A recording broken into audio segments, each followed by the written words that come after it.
kita mulai jam 11 ya, lewat dikit. Oke, ini mudah-mudahan 1 jam lewat dikit selesai ya.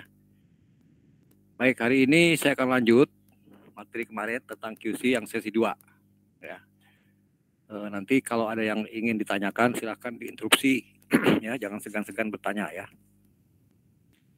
Oke, nanti saya mulai buka dulu.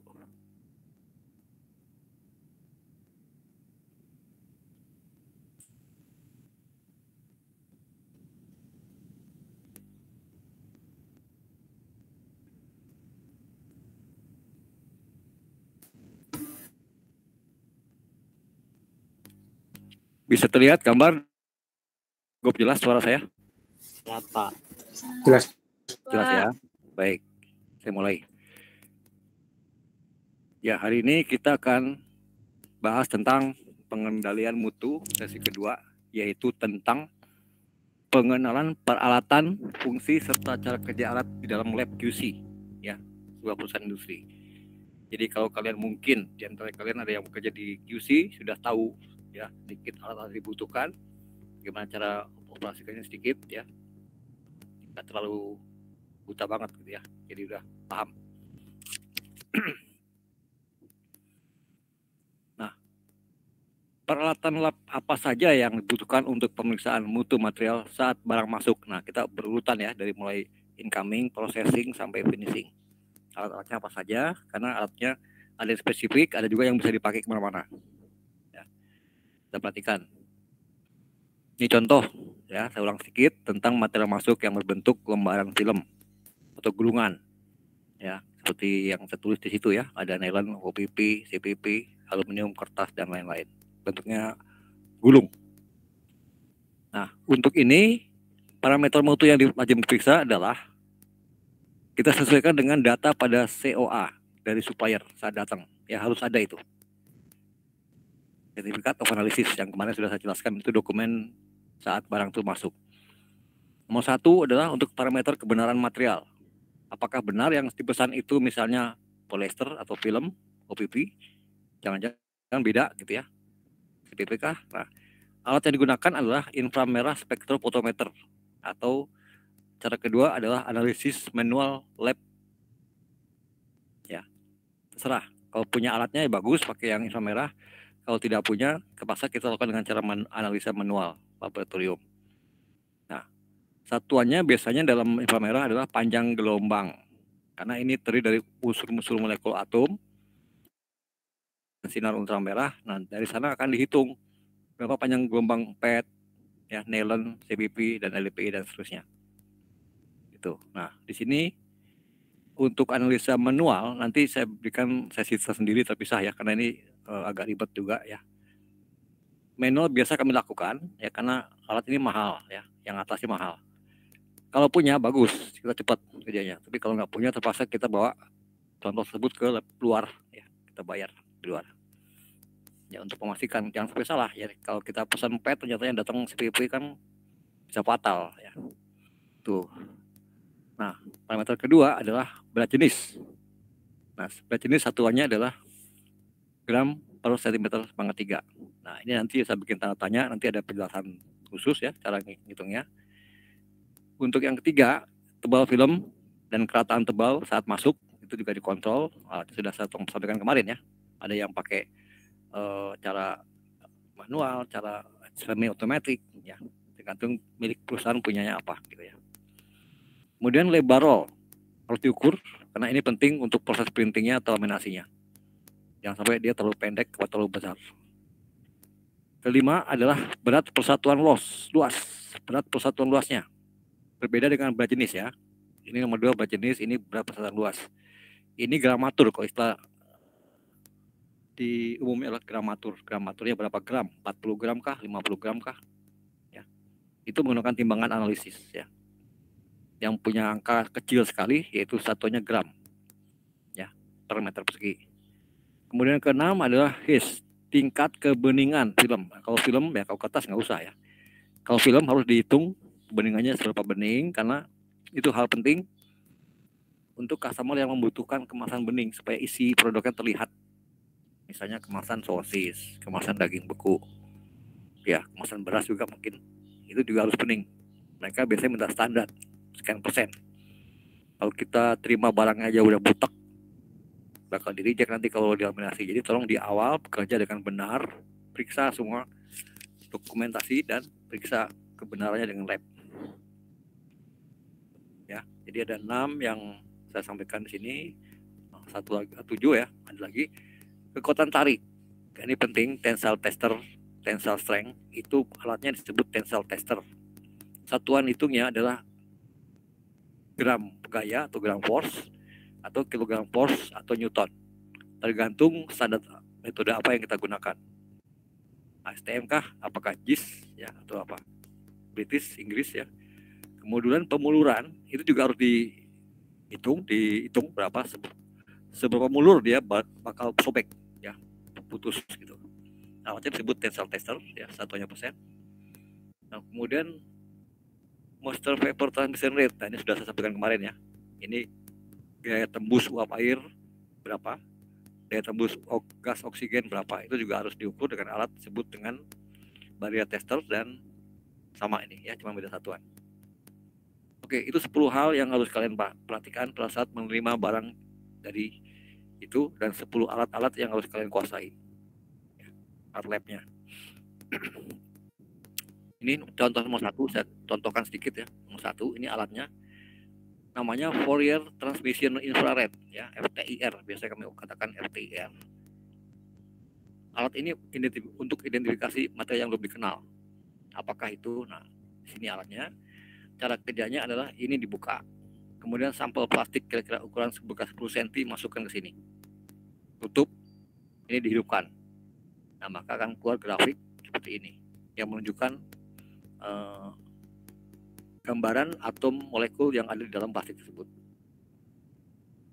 Ya, gitu. Tapi kalau untuk plastik yang berlapis-lapis tidak bisa. Jadi harus kalian kupas dulu 4 lapis itu atau 3 lapis itu, dikupas satu persatu, bersihkan yang bersih, yang sampai ada tersisa bekas lem atau bekas tinta. Kemudian baru dimasukin dan diukur di alat ini. Gitu. Ya, jadi kalau 4 lapis tidak bisa, harus dibuka satu persatu dengan metode yang berbeda. Metode khusus yaitu direndam dalam cairan tetrahidrofuran. Tetrahidrofuran ya, THF, di dalam satu mangkok gelas, beaker gelas ya, gelas laboratorium itu, kemudian diletakkan di atas stirrer. Stirrer itu alat untuk pengaduk dengan magnetik.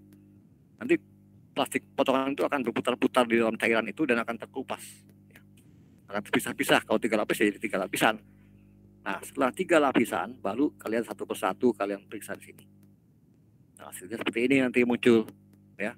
Misalnya contoh di sini ada lead cup. Lead cup contohnya setelah saya kupas ternyata bahan pertamanya itu adalah PET polyester ya. Lihat dari grafiknya yang timbul di sini, hasil penelusuran dengan inframerah tadi ya.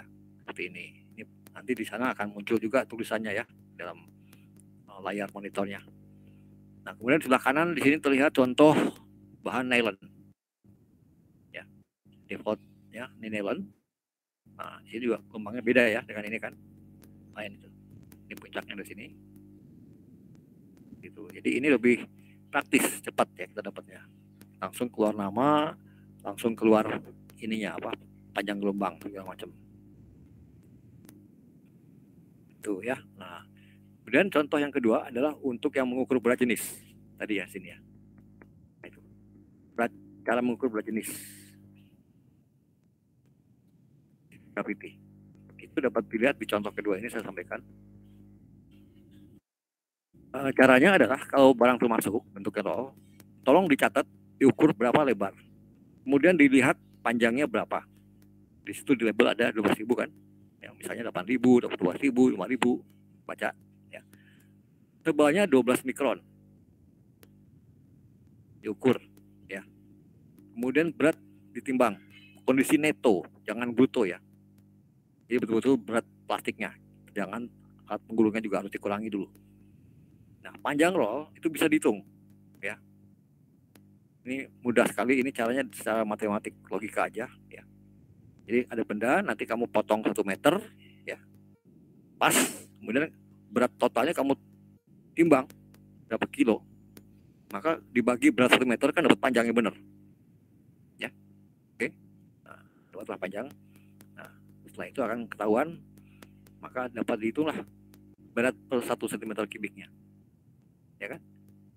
Caranya adalah lebar kali panjang kali tebal, kan dapatnya volume. Ya. Konversikan semua dalam sentimeter. Beratnya berapa? Maka berat 1 cm-nya akan ketahuan, yaitu sekian gram di sini. Paham ya? Ada yang mau tanya? Ini praktek nih. Boleh dicoba di kampus kalau ada rollnya, silakan Anda hitung sendiri. Hitung dulu lebarnya, hitung panjangnya, ya. Kalau bisa dibentangin pakai mesin penggulung boleh, tapi kalau nggak punya ya dengan cara tadi saya bilang, timbang dulu besinya, ya. Kemudian potong 1 meter, ditimbang di sini.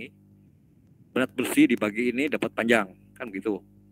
Nah, kemudian tebal pakai alat ya, diukur 12 mikron kayak atau 50 atau 30 ya, kita nggak tahu. Nah, maka dengan 3 data itu akan tahu nanti berapa berat jenisnya. Ini yang saya maksud.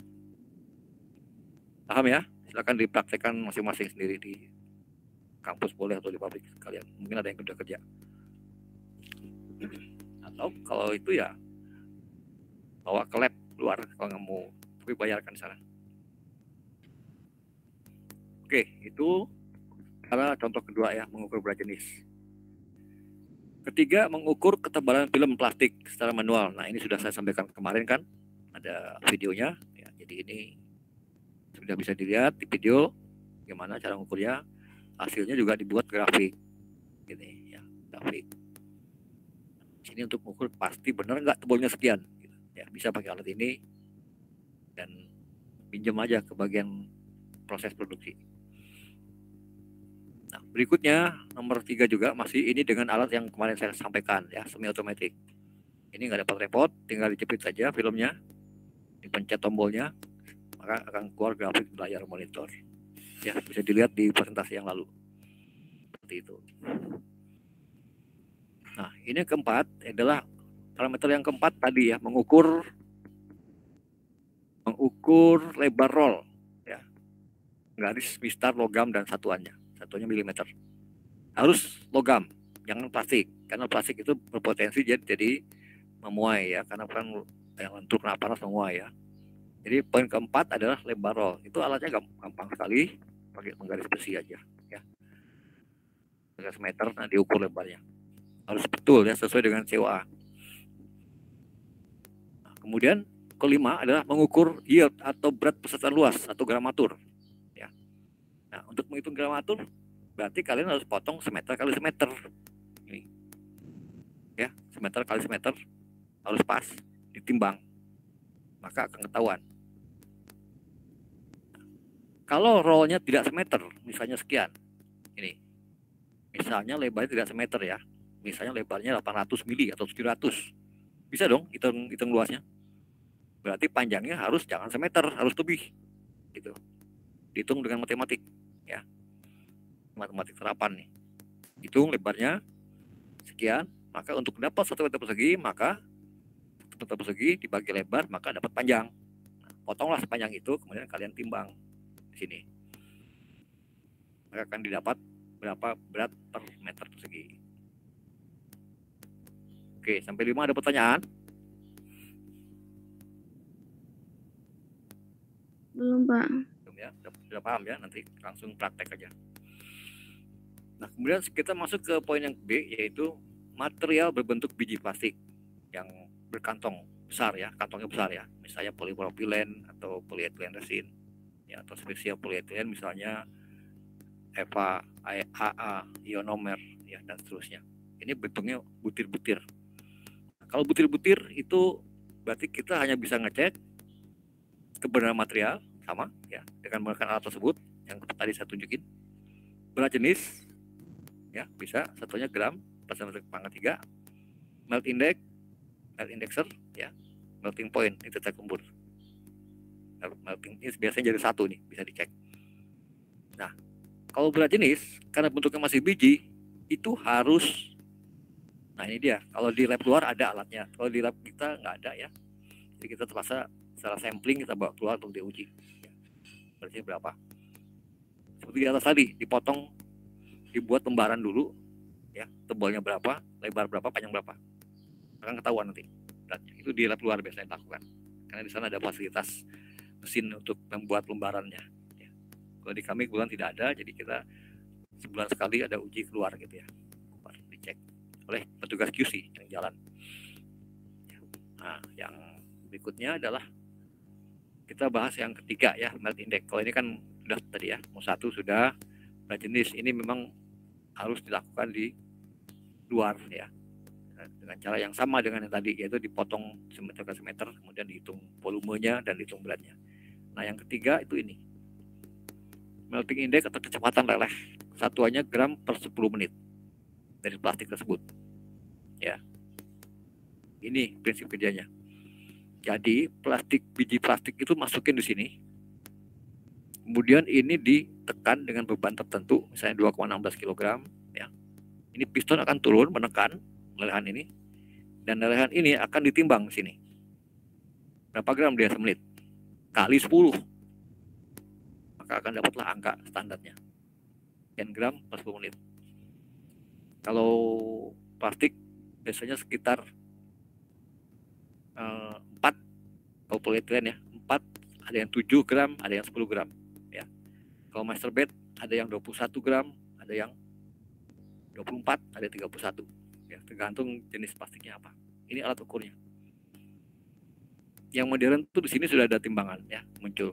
Kalau enggak ya cairannya kita tampung di suatu wadah, tunggu semenit, kemudian ini dipotong, masukin ke sini. Ini kelihatan beratnya semenit sekian, berarti kali 10 ya, 18 gram matinya. Ini kan 1,8 kali 10 jadi 18 gram, 8. Masuk nggak dengan spek dia gitu. Lakukan pengujian jangan sekali ya, 3 kali atau 5 kali ya. Kalau rata-ratanya sekitar ini berarti udah benar gitu. Sampling, secara sampling aja ya. Nggak usah tiap karung di ini dibukain, nggak usah. Pakai metode sampling yang digunakan di perusahaan, ada itu ya standarnya. Oke, ini cara kerjanya. Kemudian ini alat lengkapnya seperti ini ya, ada timbangan ya, ini ada penyodok buat menekan, dan ini ada beban di atasnya untuk menunjukkan bebannya berapa kilo ya. Ini juga ada timbangan, jadi terserah mau timbang sini boleh, timbang sini boleh. Ini juga ada tuas penahan, kalau dia setelah semenit dia akan berhenti ya, dan tidak akan ada tetesan lagi di sini ya. Macam-macam alatnya yang di pasaran, tapi prinsipnya seperti ini cara kerjanya ya. Nah, ini ada contoh video saya ambil dari YouTube, ini kebetulan bagus sekali untuk belajar cara mengukur melt index biji plastik ya. Polietilen berbeda dengan polipropilen, berbeda dengan ya. Nah, di sini nanti akan ketahuan berapa melting point-nya. Tadi saya katakan kan, di sini ini ada suhu. Di sini ada suhu berapa derajat, nanti akan ketahuan. Berarti titik lelehnya sekian derajat, kecepatan lelehnya sekian gram gitu. Ya, coba kita saksikan sebentar, ini ada penjelasan mungkin pakai bahasa Inggris, silahkan disimak aja baik-baik ya. Silakan.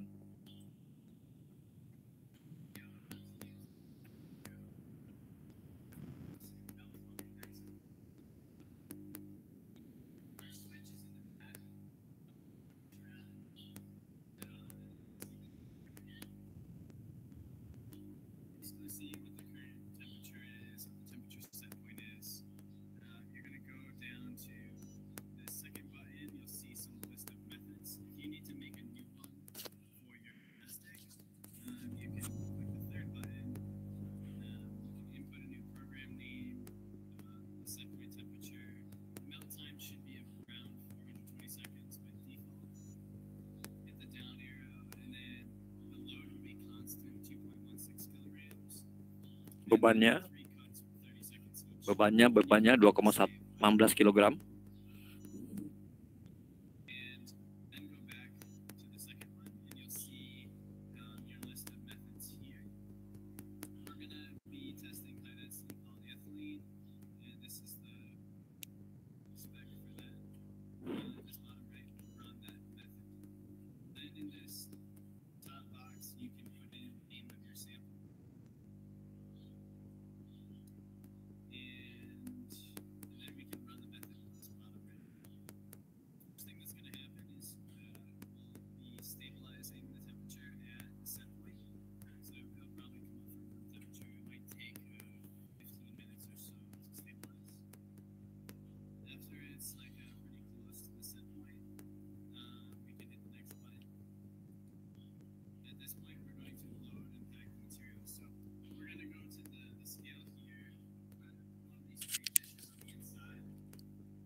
dalam standar ASTM di sini ada beban yang harus ditimbang di sini ya. Nanti dilihat di dalam standar American Standard Test Method, timbang dulu ke sini, kemudian nanti dituang ke kemari, ya, gitu. Kira-kira 5 gram sampai 10 gram lah, ya.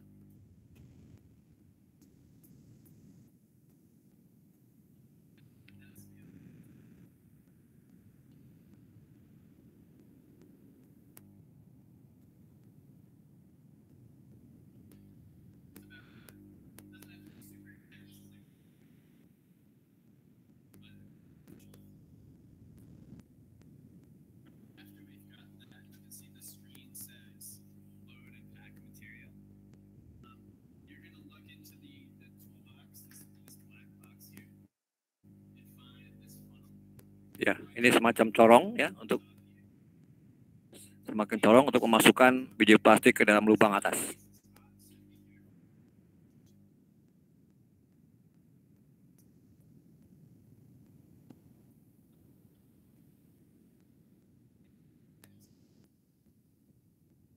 Sampai cukup, ya, sampai pas bibirnya itu. Nah, sisanya simpan dulu. Nah, sampai habis. Nah, kita tahan, ya, tunda yang sebagian sudah masuk.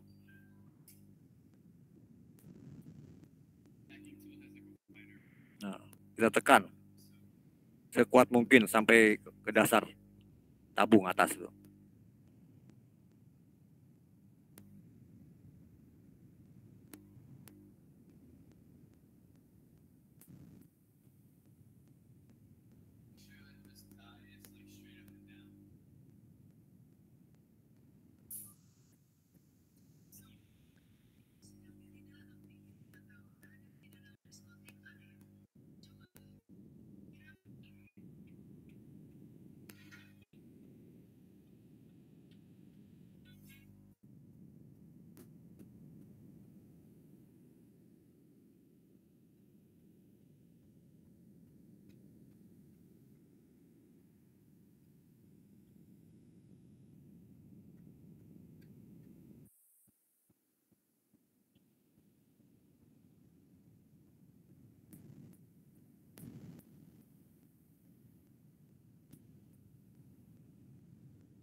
Ya, sudah habis semua ya, 8 gram tadi kalau nggak salah.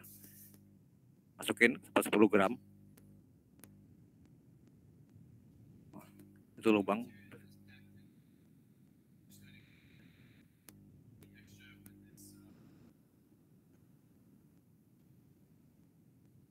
Nah, kemudian masukkan beban dari atas. Beban sekitar 2,16 kg.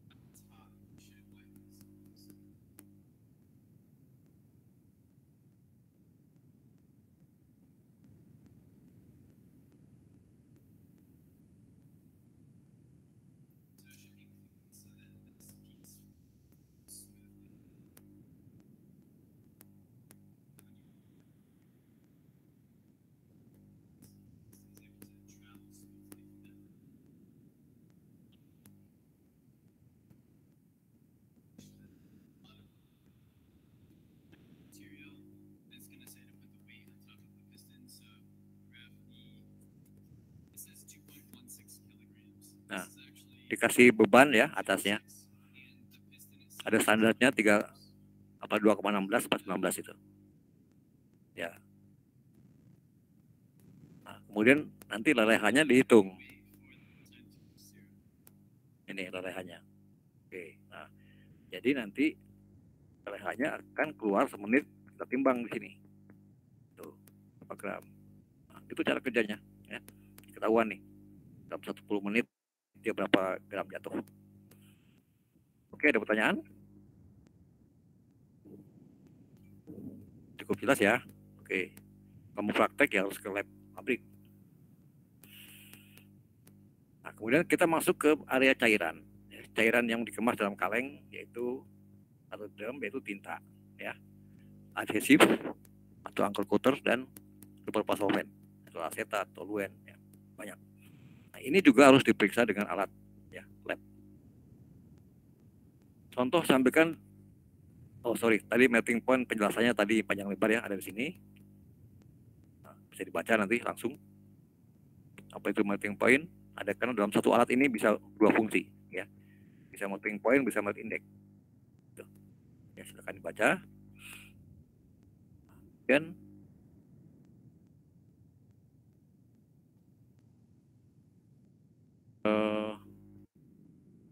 ini agak nge-lag. Melting point itu menunjukkan pada suhu berapakah dia akan cair, ya, untuk biji plastik tadi. Nah, sekarang kita masuk ke area benda cair, ya, untuk cairan tinta, ya, atau lem. Nah, kalau untuk tinta, cairan itu kita cek kebenaran warnanya, betulkah merah itu sesuai dengan kebutuhan kita atau biru? Harusnya sama, ya. Tapi ini untuk warna berbeda sedikit, yaitu color spectrophotometer atau color guidebook. Jadi pabrik tinta itu biasanya sudah punya buku, ya, standar warna yang kita pesan. Nah, dia akan buat seperti itu kebutuhan kita. Kemudian kedua, benda jenis tinta. Nah, kalau ini bendanya cair, maka alat yang digunakan adalah pignometer, ya, nggak bisa pakai cara-cara yang tadi kita sampaikan, ya. Ini pignometer karena bendanya cair. Itu ada di dalam laboratorium. Kemudian ketiga, kandungan zat padat atau solid content. Itu kita gunakan timbangan analitik dan oven. Oven itu kayak masak kue, ya, ada oven di lab gitu, ya. Keempat, kekentalan. Vikositas kekentalan itu harus diukur dengan sangkap nomor 4, ya. Waktu itu sudah saya sampaikan videonya, nomor 4 itu sangkap diukur berapa detik jatuhnya, kemudian di stop stopwatch-nya, nah, dicatat kekentalannya. Kemudian kelima, kadar air untuk solvent ini. Kalau solvent harus dicek kadar air, jangan sampai kebanyakan. Nanti hasil cetak nggak bagus, ya, bintik-bintik jadi nanti. Ada butir-butir air yang kejebak di situ. Kemudian keenam, kehalusan partikel tinta atau fineness, satunya mikron, ya, alatnya disebut grindometer, satu mikron, ya. Itu. Jadi 6 alat untuk memeriksa kualitas benda cair yang kita beli. Nah, ini contoh satu untuk ngecek kebenaran warna tinta, ya. Kita sudah biasa kan menggunakan nilai warna LAB. Nah, ini alatnya. Ada yang model komputer atau ada yang model portable. Portable yang seperti di kampus itu saya lihat portable, tapi tidak ada gambar, hanya ada angka, ya. Ini lebih visualisasinya. Nah, ini visualisasi, ya. Jadi warnanya dicek, nanti di sini ada garis, itu ada garis nih, kelihatan. Kiri dan kanan berbeda. Ini berapa bedanya nih? 1,6, ya. Berarti masih masuk karena di bawah 2. Bawah 2 ini. Jadi standar keberterimaan kami 2 misalnya, atau 1, lebih bagus, ya. Tapi kalau angkanya 3, itu berarti sudah kelihatan mata berbeda warna. Nah, ini akan kita reject warna nanti. Gitu, ya. Jadi ini adalah alat untuk benar nggak warnanya merah, benar nggak kuning, benar nggak oranye, ya. Seoranye apa, semerah apa, ya. Kita ukur dengan alat photometer ini, ya, warna. Boleh juga yang portable. Kemudian kandungan ketiga, yaitu contoh ketiga adalah instruksi kerja uji kandungan zat padat. Nah, ini di dalam pabrik, ini contoh saya ambilkan aja satu, ya. Ada namanya instruksi kerja, itu bagaimana cara menjalankannya, menjalankan pemeriksaan itu, ya. Semua aktivitas ada ini, ya. Saya nggak ambil semua karena nanti banyak sekali, nanti waktu nggak cukup. Ini contoh saja bahwa untuk menguji kandungan zat padat ini caranya seperti ini, ya. Di tinta asli dan lem. Nah, di sini diuraikan siapa yang mempersiapkan, QC manager, ya, diperiksa oleh MR, kemudian disetujui oleh GM misalnya gitu. Nah, ini contohnya tanggung jawab siapa, ya. Instruksi kerja mengenai pemeriksaan solid content, tanggung jawab QC incoming tuh kan. Jadi QC harus ngecek. Kemudian alatnya apa? Open, timbangan statistik, lembaran alufoil dan kaleng sampel. Metodenya ASTM 105D. Nah, ini dia nih. Ini yang harus dipatuhin. Kita ngukur di lab kita dengan metode 105D, di tempat luar juga harus sama, supaya dapat hasil yang sama, gitu. Sama-sama metode yang sama, seragam, satu dunia dia. seragam. Jadi kita pada saat kita bertransaksi dengan orang, kita berdebat, kita kuat posisinya karena sama dengan satu alat yang apple to apple, ya, satu cara yang apple to apple seperti ini. Nah, kemudian poin 4-nya adalah rincian kerja. Nah, ini urut, silakan dibaca aja ya. Ambil satu kaleng tinta atau adhesif yang akan diukur. Nah, tutup jangan dibuka, balikan kaleng lalu kocok dulu. Nah, seperti itu ya, diratakan dulu, dikocok. Balikan kaleng di posisi semula, tutup ada di bagian atas, lalu kocok-kocok selama 3 menit. Semenit, sorry. Siapkan lembaran alufoil ukuran sekian, dibentuk seperti mangkok ya. Siapkan oven dan pasang pada suhu 100 derajat. Nah, inilah cara kerja di lab untuk menguji kandungan. Letakkan mangkok pada aluminum foil dan seterusnya ya. Ini penguraiannya panjang. Masukkan segala tinta dan adhesif atau adhesif ke dalam oven. Tunggu selama, nah ini dia, 30 menit ya. Masukkan oven panas, itu tidak panas. Sesuaikan data wajib, waktu, durasi, hasil kesepakatan dengan supplier. Mau semenit mau 30 menit atau sejam, sepakati dengan penjual ya. Nah, kemudian nanti dihitung hasilnya seperti ini. Waktu setelah dibuka, ditimbang, sudah enteng. Sebelum ditimbang ada angkanya, maka ini per ini dapatnya persen. Artinya solid content-nya sekian persen gitu. Nah, ini ada di prosedurnya lengkap di publik. Kalau mau lihat silakan ya.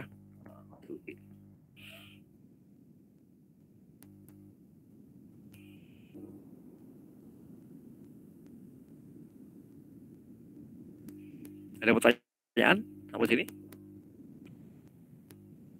Ini contoh ketiga.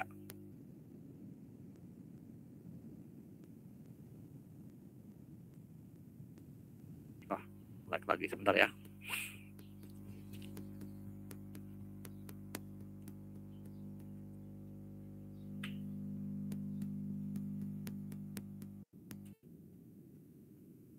komputernya.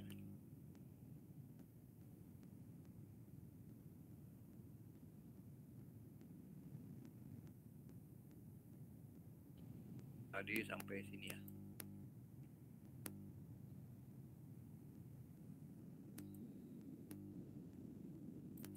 Terakhir baru ketahuan ya berapa persen selesai dia.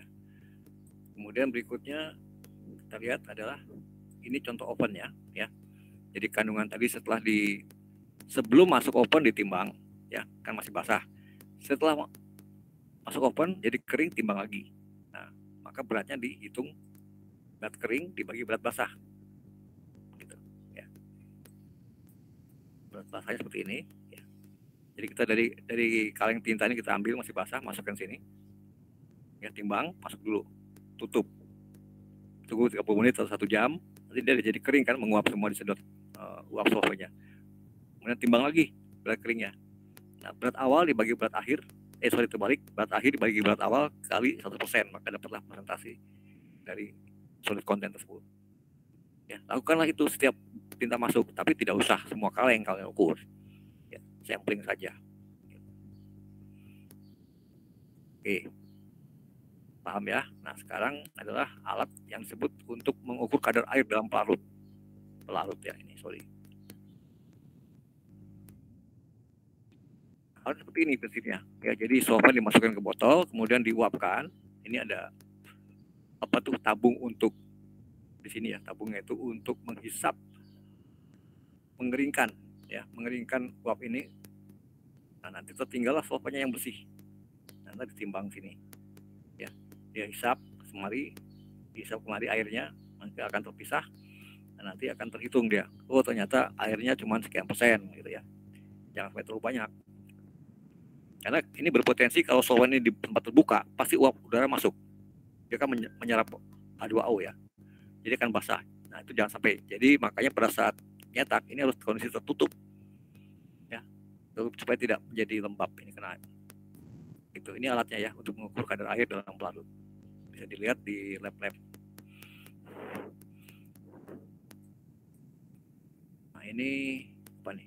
Oh, sedikit alat video untuk ukur kadar air dalam solvent ya. Kira-kira seperti inilah gambarannya nih.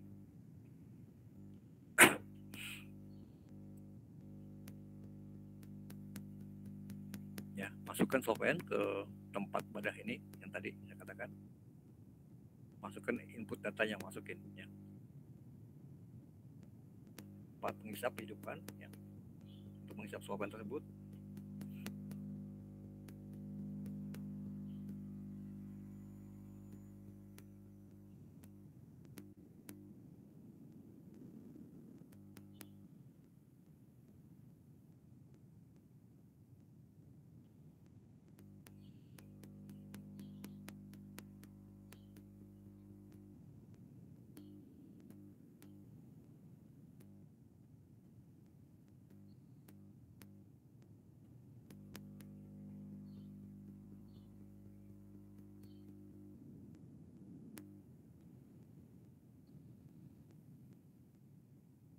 Ya, udara dihisap keluar ya, semua kop air dibuang ya, masuk ke tabung yang berbeda. Nah ini, nah masuk sini ya kop airnya.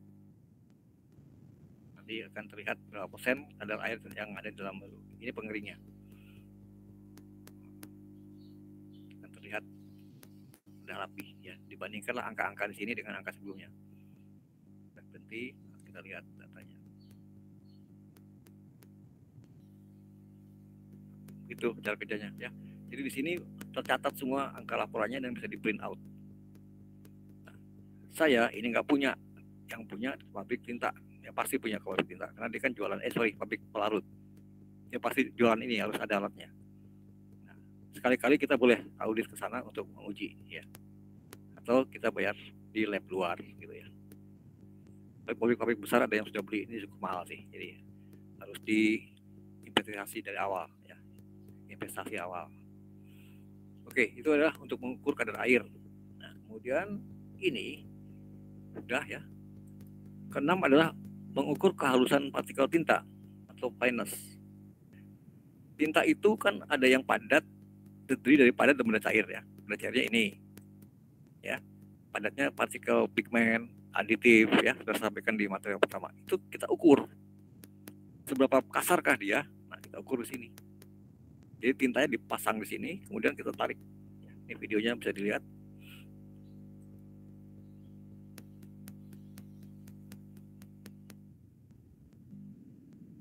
Nah, ini tinta teteskan di sini, ya.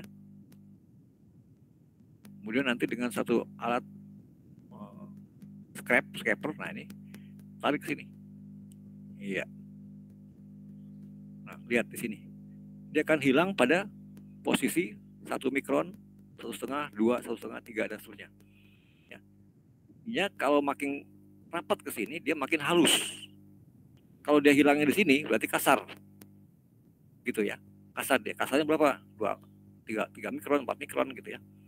Nah, jangan diterima kalau kasar. Nanti raster kita nggak bisa kemasukan tinta. Akibatnya apa? Tidak akan tercetak nanti di plastik. Gitu. Ini contoh di pabrik seperti ini ya. Jadi dimasukkan di sini, ditarik. Nah, terlihat di sini satu aja kan 0. Berarti kalau sampai sini berarti bagus sekali dia, sangat halus. Ini udah 2, 3, 4 ya. Ini tutup tinta kuning saya pakai contoh sini. Tinta biru. Ini harus dikontrol oleh incoming QC ya. Sebab tinta masuk secara sampling, nggak usah semua kaleng ya, sampling aja warna biru misal 5, boleh 1 gitu ya. Gitu. Harus dilakukan pengujian dulu supaya fotografernya nggak salah, nggak terjadi masalah kering. Nah, kemudian nanti dilaporkan. Nah, tinta cair itu pasti ada data COA ya. Nih contoh di sini saya ambilkan. COA di sini warnanya misalnya delta E nya berapa? 1, kurang dari 1 berarti dia setengah. Oke, tadi kan ada diukur ya. Kekentalan 25 detik. Dia lekat, oke. Fineness, nah itu setengah mikron dia minta. Ini. Jadi ini contoh lembar COA yang telah diperiksa oleh quality control kita. Ya, tempel sebagai laporan ke manajer QC. Gitu. Kalau ini beda warnanya, nah, reject, jangan diterima. Nanti susah bagian printing. Oke, ada pertanyaan sampai sini? Ini parameter tentang kehalusan. Ya. Kalau tidak ada berarti sudah jelas ya, tinggal kamu praktek aja di lab.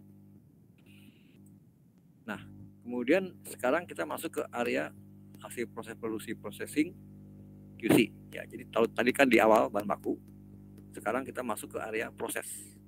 Di proses kan ada laminasi, ada printing ya. Itu juga ada alatnya yang dicek, yaitu kalau warnanya beda apa tidak, sama kita gunakan alat yang sama ini yang tadi di videokan ya. Bisa dipakai, jadi multifungsi, bisa untuk ngecek barang masuk, bisa juga untuk ngecek hasil produksi ya.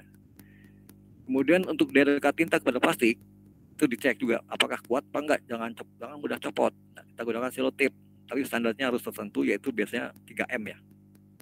Ini 3M. Nah, 3M itu dipakai untuk standar kelekatan tinta terhadap plastiknya ya. Kalau setelah di selotip tempel, setelah kita tarik, tintanya ikut pindah ke selotip, berarti tintanya jelek. Atau kalian salah pakai tinta polyester dipakai untuk tinta OPP misalnya gitu. Pakai tinta OPP ya pasti nggak akan nempel sebentar, tapi kalau kamu gores pakai kuku juga hilang itu ya. Kemudian untuk parameter mutu, kecepatan posisi cetak atau register, kita gunakan visual atau stroboskop ya. Benar nggak posisinya? Ini stroboskop itu adalah lampu yang berkedip-kedip, kecepatan kedipnya sesuai dengan kecepatan mesin.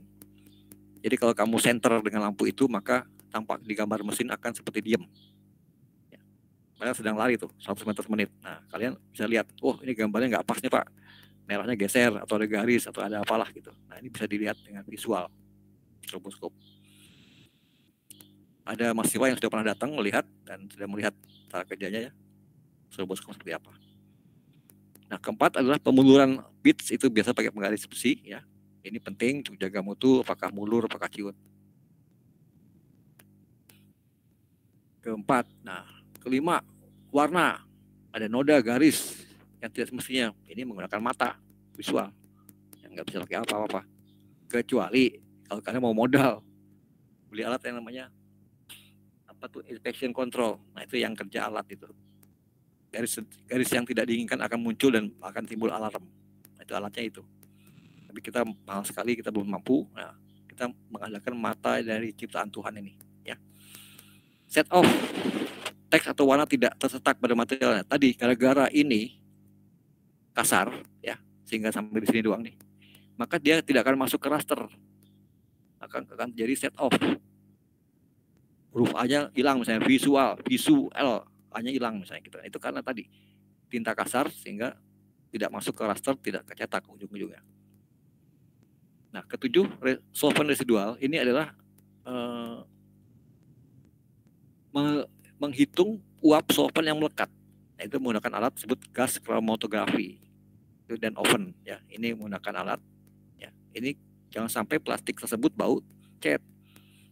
Nanti kemasan makanan, biskuitnya bau cat, bau thinner, kan di reject ya. Jadi harus dicek, tidak boleh sampai ada.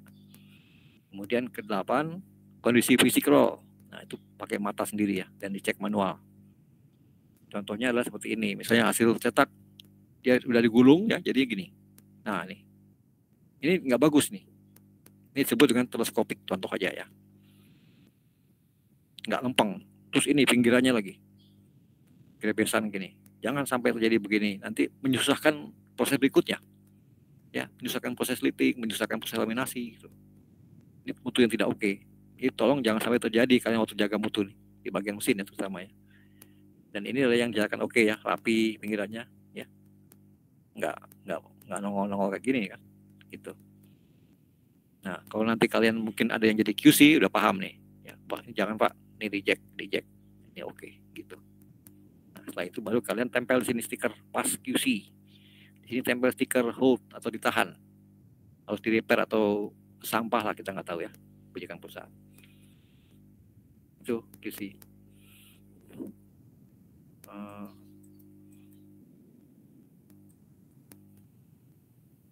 Lanjut ke proses pasca cetak di sini ya, extruder, coating, sandwich. Itu yang dicek adalah kerataan tebal, sama dengan alat tadi ya. Apakah benar PP-nya sekian mikron yang sudah kalian bikin itu. Berat beserta luas, ini untuk cek apakah benar tebalnya dengan timbangnya berbanding lurus ya. Ketiga, kebeningan. Hasil laminasi harus bening ya. Untuk yang tadi saya katakan ya, kadang-kadang customer minta ada jendelanya biar kelihatan isinya. Dan ini harus diukur juga, maunya berapa dia. Kemudian daya lekat antar lapisan atau bonding strength. Diukur apakah gampang ngelotok kah apa tidak, ya. Residual solvent, ya, uap solvent karena di dalam laminasi juga menggunakan solvent kan. Nah, dia juga mesti diukur juga. Dan mulur ciut harus diukur, takutnya ini kena panas di sini dia jadi bertambah panjang. Ya, seperti itu. Nah, kemudian ini peralatan lab apa saja dibutuhkan untuk pemeriksaan hasil finish ya. Jadi tadi sudah Pak cetak, banyak yang menggunakan alat yang sama tadi, ya. Satu lagi, ini ada yang lupa tadi. Kondisi fisik roll, lipat, nah sama seperti yang tadi saya tunjukin videonya di sini, ya, bisa jadi seperti itu. Kemudian derajat dan tingkat putih dari master bed yang digunakan. Nah ini kita gunakan sensor indikator yang terpasang di mesin. QC harus lihat terpasang nggak alatnya. Kalau nggak terpasang, tegur operatornya. Pak, Bu, ini alatnya mana kok nggak dipasang? Saya nggak bisa lihat putihnya nih gitu, ya. Tolong ditegur operator kalau melihat seperti ini. Kemudian nomor 9 adhesif, ya, coating weightnya sama, pakai timbangan, dan cara ceknya sama seperti tadi yang di video, pakai oven, ya, dicek. Ini contoh untuk barang yang sudah hasil laminasi atau pasca cetak, ya. Nah, sekarang di finishing, kita sampai ke ujung, ya, apa sih hasil akhir yang kita periksa dan alatnya apa? Lihat dokumennya dulu, ya. Pertama ACC mana, kedua SIP, dan ketiga alat lab yang dibutuhkan, baru kita lihat apa yang dibutuhkan. Ini, ya, ini adalah sertifikat of analysis, hasil pemeriksaan akhir dari barang kita produksi. Contoh, sini adalah saya contohkan di kemasan aqua, ya, minum. Satu contoh, banyak kita nih, kemasan jamu, kemasan indomie, kemasan es krim, ya, semua ada ininya. Inilah hasil yang diperiksa nih. Thickness pakai dial gauge, ya. Grammatur atau grammage pakai bahan timbangan elektronik, ya. Berat roll timbang. Ukuran pitch ini juga ditimbang, harus sesuai standarnya. Ini hasilnya seperti ini, ya. Bonding strength, nah ini dia nomor 7 tadi, daya lekat antar lapisan atau bonding strength. Dia mintanya 2 Newton per 15 mili. Ternyata 2,8, artinya lebih tinggi kan, berarti bagus. Oke. Tensile strength sampai sobek, ditarik sampai sobek, dia minta batasnya 20. Arah MD itu arah mesin, jadi kalau ditarik satu roll memanjang itu harus dapat angka 20. Ternyata kita 39, lebih tinggi kan, berarti baik ini. Nah, yang arah melintang 18, ternyata setelah diukur 24, berarti cocok, masuk pada standar, ya. Silakan dikirim gitu. Residual solvent, nah tadi yang saya katakan, bahwa thinner nggak tuh kemasannya, diukur miligram per meter persegi, satuannya maksimum 3. Nah, ternyata setelah diukur 1,3, artinya masuk kan, berarti lolos gitu. Apalagi tampilan nih, registrasi printing bagaimana, cetakannya, warna bagaimana, nah ini sudah oke semua, delta E2, ya. Nah inilah ya contoh parameter yang harus dilakukan pemeriksaan di akhir dan alat-alatnya seperti ini. Oke, ada pertanyaan sampai sini?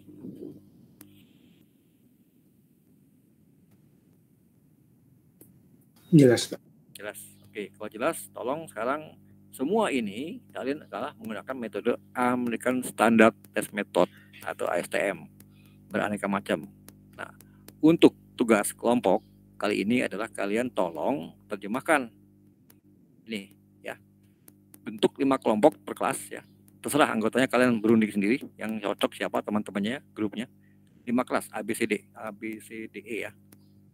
Nah, setiap kelompok ada orang-orangnya, ya. Tolong ditranslate metode ASTM untuk lab QC. Lihat lampiran berikut ini, ya. Saya kirim. Saya tunggu paling lambat 1 Juni, ya, di email saya, ya. 1 kelompok 1 lembar. Jadi nggak usah 1 orang 1 lembar, nggak, jangan. Kalian berunding aja, diskusi, ya, terjemahin ini. Nah, kenapa? Dengan menerjemahkan kalian akan paham. Itu cara kerjanya benar. Dan yang diterjemahkan adalah ini. Nah, ini dia nih, ya. Ada 5 ASTM saya aplikasikan yang sering dipakai untuk industri packaging, yaitu 1 residual solvent. Nah, uap thinner tadi, ya, ini ada metodenya ini. Silakan nanti diterjemahkan, nanti dengan menerjemahkan otomatis kalian pasti akan memahami. Ya. Baca simak baik-baik ini. Ya. Bisa sopan catat pakai bahasa Indonesia. Terserah mau pakai aplikasi kayak mau pakai apa silakan. Ya. Yang penting ketik yang rapi, yang jelas ya. Kalau ini kan 1 halaman 2, ini boleh kamu bikin 1 halaman 1 ini boleh. Jadi halamannya banyak, nggak usah di print. Kirim fotokopi aja ke saya, formatnya PDF boleh atau Word boleh. Dan di halaman 1 tolong ditulis kelompok A, namanya A, si A, si B, si C, si D gitu ya. Dikerjakanlah kelompok itu. Nah silakan kamu atur, ini bagi-bagi ya. Diterjemahkan semua ini. Nih. Jangan dibuat berjejer begini, terlalu kecil hurufnya. Ya, mendingan ini 1 halaman aja. Nah, nanti baru ini kalian translate dengan aplikasi juga boleh. Dan jadikan satu buku saja ya untuk yang ini. Dan simpan buat kalian untuk dibaca-baca pada saat nanti kalian praktek industri atau bikin tugas, pasti ini diminta. Ya, tidak punya persiapan dari sekarang. Nah, kelompok kedua ini tes metode untuk daya kupas atau tarik. Ini juga ASTM nomor 1876. Ini pengantarnya ya. Nanti di sini ada caranya semua lengkap. Nah, oke, ini caranya, gambarnya. Mau tinggal diterjemahkan saja, silakan kelompok 2. Kelompok 3 MEL Index. Ini MEL Index yang tadi kita jelaskan ya. Sini ada metodenya. Nah, ini sudah. Silakan diterjemahkan. Ini ada MEL Index, tuh ada alatnya ya. Hitung. Kemudian yang keempat, sealing strength, kekuatan seal. Sama. Ya. Menggunakan alat tensile tester. Nah, ini dia. Ya. Kita lihat nanti seperti ini alatnya, kemudian nanti ditarik. Kemudian ini adalah tensile strength untuk plastik juga. Ya. Kalau ini seal strength, kalau ini kuat tarik. Ini kuat haircut, ini kekuatan tarik. Oke, ini udah sholat. Silahkan ditanyakan kalau ada yang mau tanya. Adakah?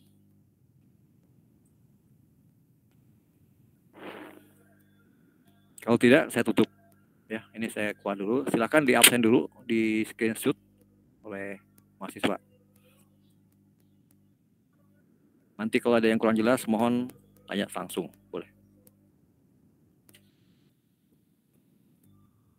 Silakan ketua kelas untuk screenshot ya. Supaya tidak kosong absennya nanti ke Ibu Wida.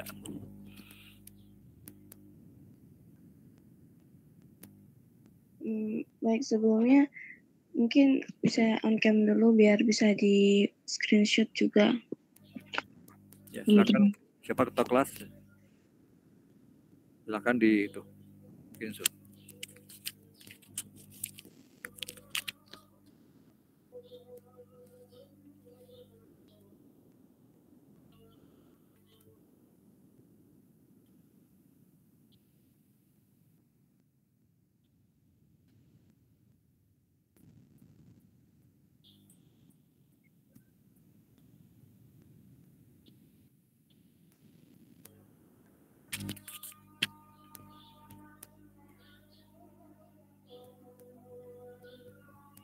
On-cam ya.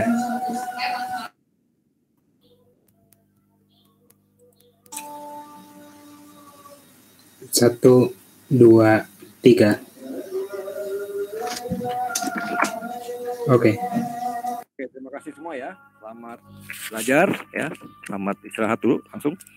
Assalamualaikum warahmatullahi wabarakatuh. Waalaikumsalam warahmatullahi wabarakatuh. Terima kasih Pak. Terima kasih Pak. Silakan dikerjakan ya. Terima kasih Pak. Ya.